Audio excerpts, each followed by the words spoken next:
ప్రైజ్యుల బైబిల్లోనూ ఒక చిన్న మాట ఉంది, రాయబడింది. బైబిల్ సారముగా చెప్పే అంశం మన జాగ్రత్త వినాలి. పాత నిబంధనలోకి వెళ్తే ఆదాము అవగంచి మొదలుకొని దేవుడు చెప్పిన ప్రకారంగా వినలా. అన్ని పండ్లు తిను, ఆ ఒక్క పండు తినద్దని దేవుడు చెప్పింది ఆదాం చెప్పాడు. ఆదాం ఏం చెప్పాడు? తన భార్యకి అన్ని పండ్లు తిను, అది ఒకటి ముట్టుకోవద్దు అని చెప్పిన వినాలి కాదా? అవ్వ వినలేదు. ఆదాము చెప్పి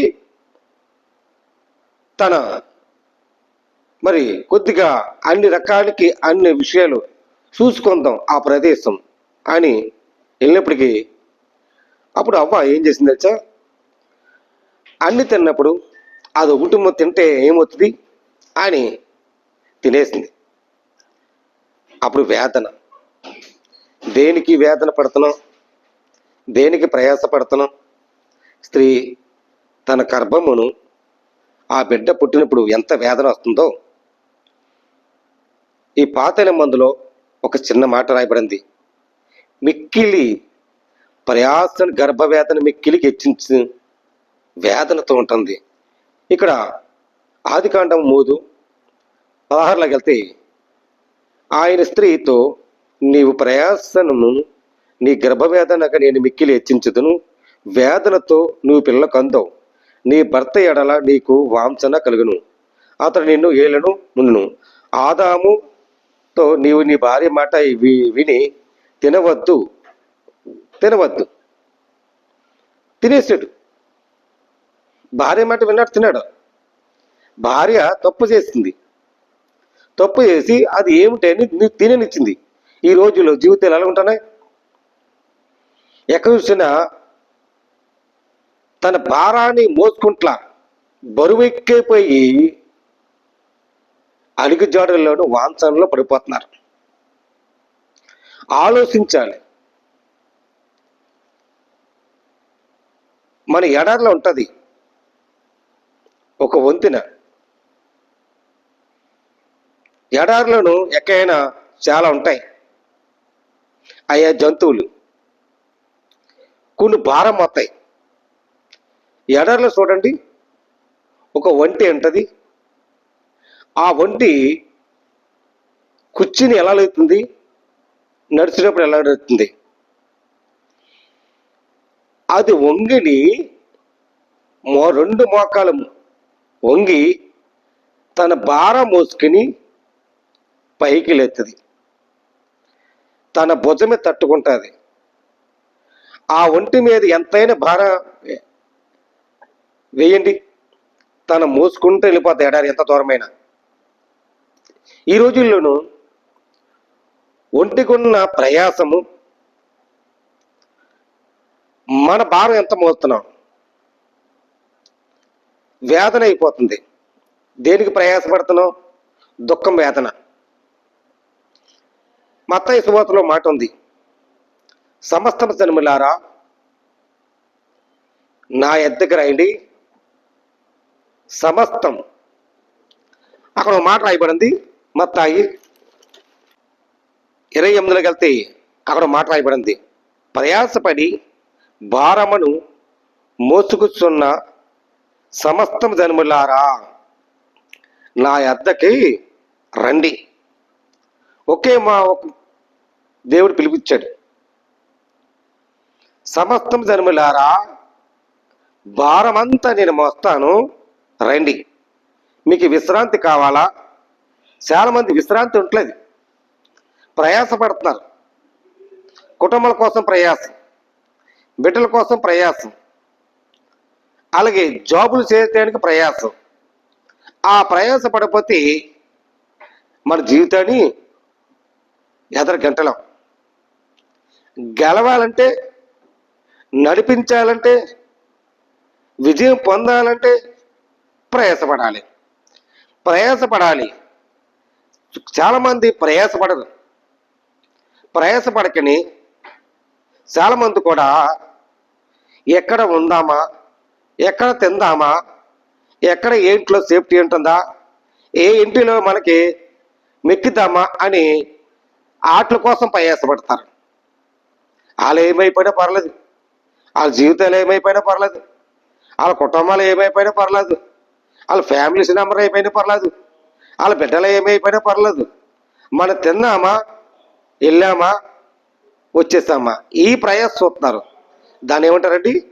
తిండిపోతులు, నిద్రపోతులు, తిరిగిపోతులు, ఇంకో మాట ఉంది, దరిద్రులు అవుతారట. దానికి ప్రయాసపడకండి. అలాంటి వాళ్ళు చాలా జాగ్రత్తగా ఉండాలి. ఎవరి ఇల్లు దొరుకుతామా, ఎవరు దూసేద్దామా, ఎవరిని మిక్కిలి చేద్దామా అని వాళ్ళ ఇంటిలోనూ ప్లస్ జీరో అయిపోతుంది. వాళ్ళకి రైట్ నడవలసిన మార్గములను దేవుడి మహాకృపతోను వాళ్ళ కుటుంబాలు దీవించబడాలి, వాళ్ళ ప్రార్థన అంగీకరించి దేవుడి మహాకృపతో నడిపించాలని ఆశతో వాళ్ళ ప్రయాసపడి అక్కడ కష్టపడి డబ్బు సంపాదిస్తే దోసుకున్నవాడు ఒకడు, ఎంజాయ్ చేసినవాడు ఒకడు, దరిద్రులను వాళ్ళని కాపాడలేదు, దరిద్రులు అయిపోతారు. తెలీదు వాళ్ళకి భయము భక్తి జ్ఞానము లేని వాళ్ళు ఏం చేస్తారండి? మూర్ఖులు అవుతారు. వాక్యం ఏం చెప్తుంది? మన ప్రయాసపడి సమస్తమును దేని గురించి ప్రయాసపడుతున్నామంటే మన బతుకులంట ఒక్కసారి జ్ఞాపకం చేసుకో. ఆన్లైన్లోనే మనం బాగు చేస్తాం కాదు, మన ప్రయాస, మన జీవిత లక్షణం, మన లైఫ్, మన ఇంటిలోనూ ప్రేమించే విధానం ఏంటి వేసుకోవాలి. ఆనాడు ఆదాము చెప్పింది మాట అవ్వెన్లా ప్రయాసపడ్డది, దేవుడు శాపగ్రస్తులు పెట్టాడు, నొచ్చి విడిలోకి అయిపోయింది జీవితాలు. ఈ రోజుల్లో జీవితాలు ఎలా ఉంటున్నాయి? కష్టపడుతున్నారు. ఇక్కడ మాట ఉంది, ప్రయాసమునకు సమస్త జన్మలారా నా దగ్గర రండి, మీకు విశ్రాంతి కావాలి. విశ్రాంతి. ఈ రోజుల్లో కష్టపడుతున్నారు, విశ్రాంతి లేదు. ప్రయాసపడుతున్నారు, విశ్రాంతి లేదు. 24 దానికి కష్టం ఏంటో, దాన్ని ఎలా నడిపించాలో, కుటుంబాలని పెట్టుబడులు ఎలా నడిపిస్తారు. విశ్రాంతి లేదు. విశ్రాంతి కావాలి. దేవుడి సన్నిధిలోకి వెళ్ళి నువ్వు జ్ఞాపకం చేసుకొని ప్రార్థించాయి.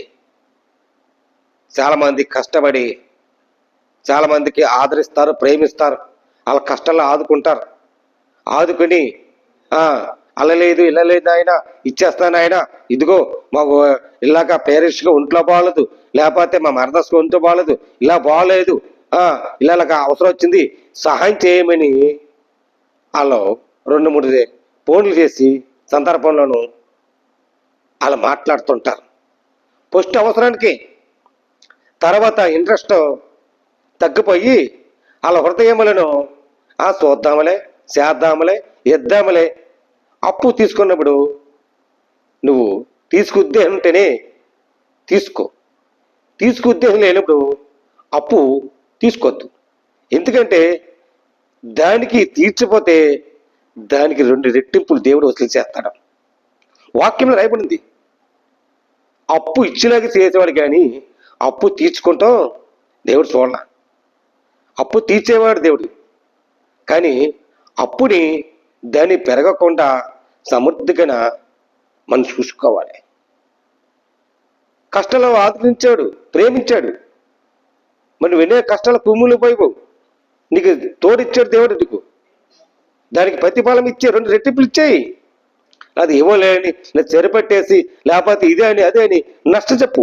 ప్రేమతో నేను బిజీగా ఉన్నాను, నేను ఎక్కడ బిజీగా ఉన్నాను, ఈ బిజీలు ఉంటే ఈ దేవుడి దగ్గర లక్ష్యాలు కౌండం.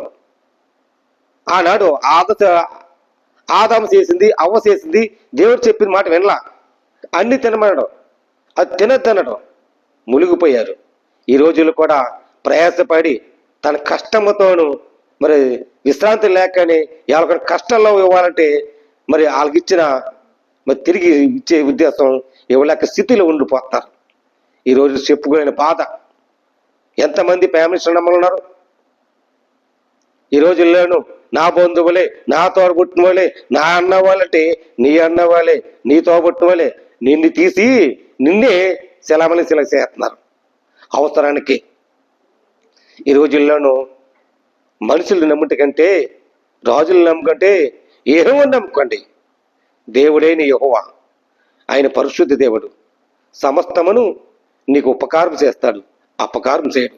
ఈ వాక్యం మీద ఏం చెప్తుందంటే, నేను స్వార్థకని దీన మనసు గలవారిని కనుక మీ మీద గాడి ఎత్తుకొని నా ఎద్దకు చేర్చుకును, అప్పుడు మీ ప్రాణము విశ్రాంతిని దొరకను. ఏలనగా నా గాడి సులువుగా నీ భారం తెలియక ఉన్నది.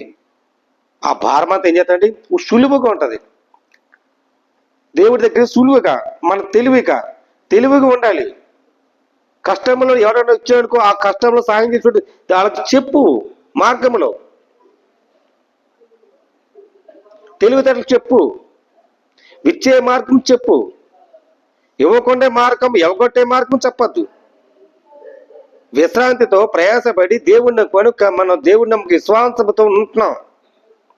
అలా ఎన్నో కష్టాలు పడి నీకు ఎన్నో శ్రమలు పడి నీకు ప్రేమతో పంచిలాగా ఉంటే ఆ ప్రేమను పోగొట్టిన స్థితిలాగా మన క్రైస్తవ సమాజం ఏమైపోతుంది.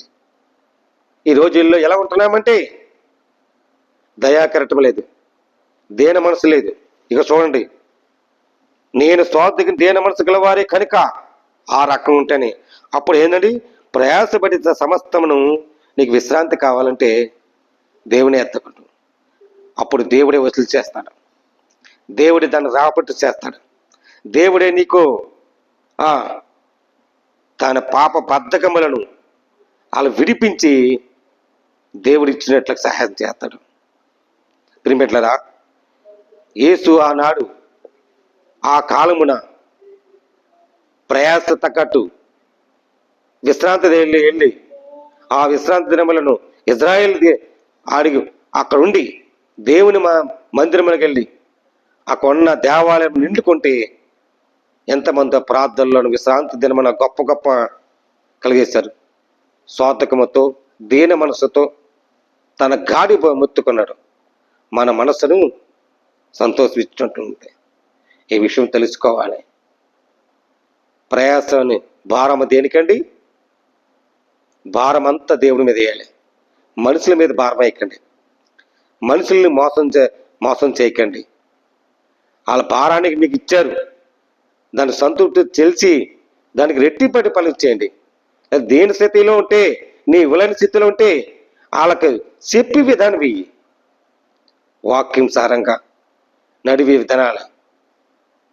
ఆనాడు ఆదాం మరి అవ్వ చేసింది మరి ఈ బైబిల్ ప్రకారముగా ప్రయాసపడ్డారు, వేదనతో పడ్డారు, దుఃఖంతో పడ్డారు, విశ్రాంతి లేదు.